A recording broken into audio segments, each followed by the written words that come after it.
Hey everyone, sorry for the strange setup. I'm just traveling at the moment, but I've got time to do my portfolio update video. You're going to find this interesting because I have two new buys and they're both in the cannabis space. So I'm going to reveal that for you today. And yeah, we'll jump in and take a look. If you haven't got interactive brokers yet, that's what I use. I highly recommend. There's a link in the description for that. You can take a demo account for a bit of a spin, and I have lots of videos here on the channel for that. Okay, without further ado, let's jump in. Berkshire Hathaway up 100% since I bought them. I bought that at the pandemic lows. Small change for the quarter. Markel, small change for the quarter as well. It's up 10%. Oh, it's not too bad, I guess. OTC markets then for there is down 10%. Redbubble up 23%, which is one of the better performers for the quarter. But as you can see, I'm getting belted on this one, down 85% since I bought that. And that was my worst investment that I've made. So I still hold it. And the reason I still hold it is because I think intrinsic value, I've done some more calculations on it. The founder CEO is back running the business again. I feel pretty confident that it's worth $1.50, $1.75, and selling it at 50 cents just doesn't seem logical to me. So I probably should have moved on from this a long time ago, but I haven't, and I'm okay with understanding what I think intrinsic value is and holding on for a while longer yet. We'll see. Alibaba also has been down quite significantly for me, 55% down, and it didn't really move much for the quarter. Prosus, same kind of boat. Judgement moved down quite a lot for the quarter. It was up nearly near 750, 800 at some stage, but now it's down to about 500 and 500 yen. I know it says there's a dollar sign there, but it means 500 yen. But I'm up pretty significantly on that position, which is good. Trulieve, I'm down a lot in, and that has moved up 44% for the quarter on some better news out of the cannabis space.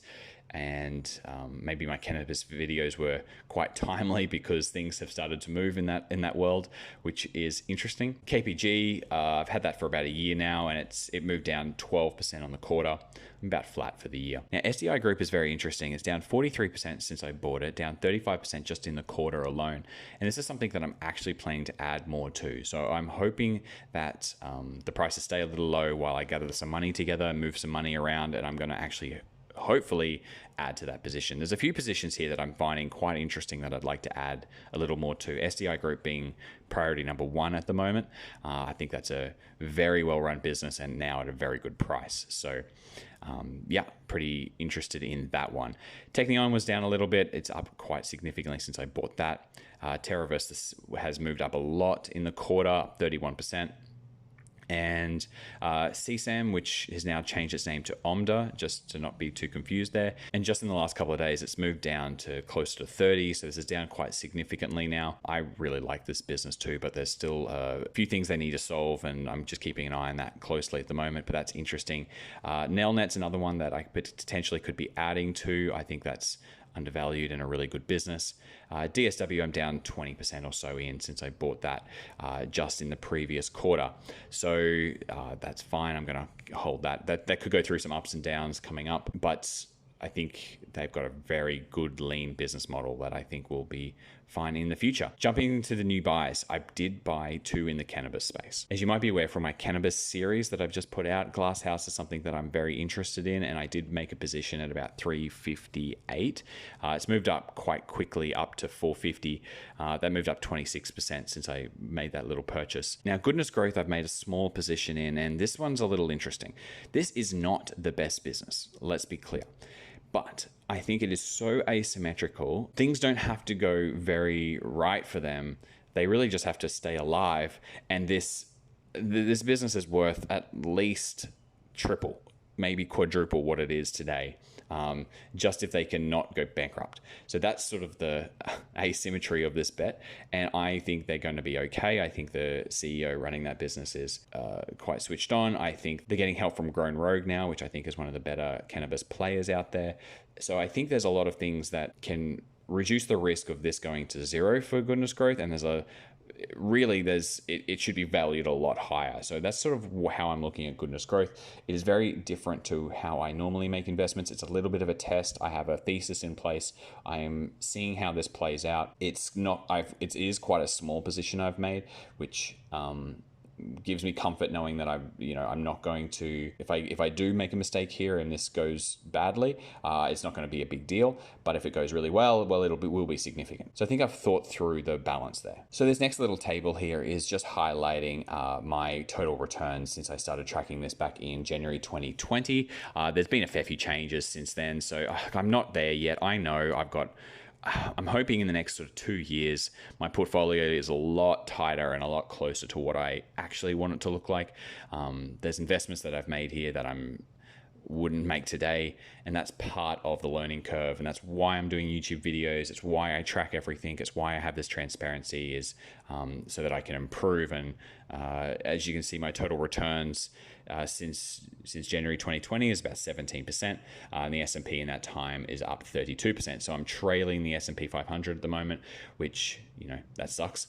But let's give it a little bit more time. I'm going to give it another 4 years, and I'm confident that I can beat the S&P 500 over that period, but maybe I can't. And if I can't, maybe I should be indexing. So this is why I'm keeping track of everything. Now on your screen is just my pie chart of how it all breaks down with the 15 or so investments that I've made.